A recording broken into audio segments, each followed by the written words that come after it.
Hello दोस्तों, तो कैसे हैं आप लोग। तो अब भारत में चलेंगी पॉलिनोमियल यानी कि प्लास्टिक की मुद्रा।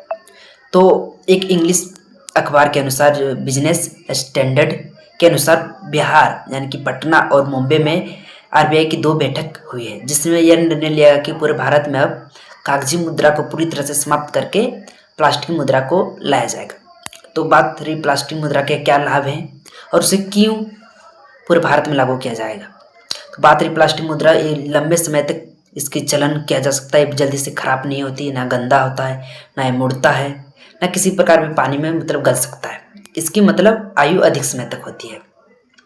और इसकी प्रिंटिंग में जो खर्चे आएगी वह क्योंकि लगातार और कम समय के बाद दोबारा उसे दोहराना नहीं पड़ेगा, क्योंकि इसकी समय भी नष्ट होने में अधिक लगती है। और यही बात रही कागजी मुद्रा का, तो यह आसानी से फट जाता था, कट जाता था, गल जाता था या मुड़ भी सकता था। और इसमें जो प्रिंटिंग की खर्चा होती थी उसे दोबारा 1 साल बाद 1.5 साल बाद रिपीट करना पड़ता था।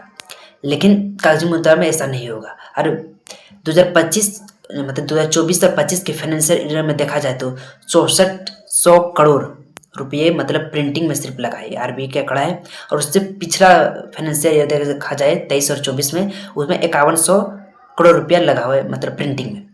और वो सब जो पैसा होगा सेव होगा तो भारत के अगले डेवलपमेंट में लगेंगे। और बात रहा कागजी मुद्रा, और इस साल भी कागजी मुद्रा की प्रिंटिंग में 25% की बढ़ोतरी हुई।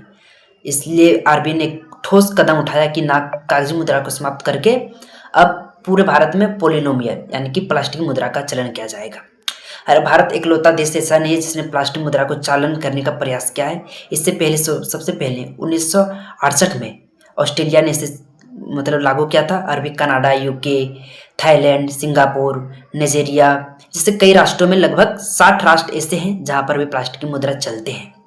भारत ने 2012 में भी इसका प्रयास किया था कि प्लास्टिक मुद्रा को चलाएंगे। तो उसमें एटीएम उतनी टेक्नोलॉजी विकास नहीं हो पाया था कि वो प्लास्टिक मुद्रा को पहचान सकते थे, क्योंकि एटीएम का गुण है कि वह जो भी कागजी मुद्रा से भिन्न होता है उसे नकली नोट में समझ के उसे अलग कर देते हैं।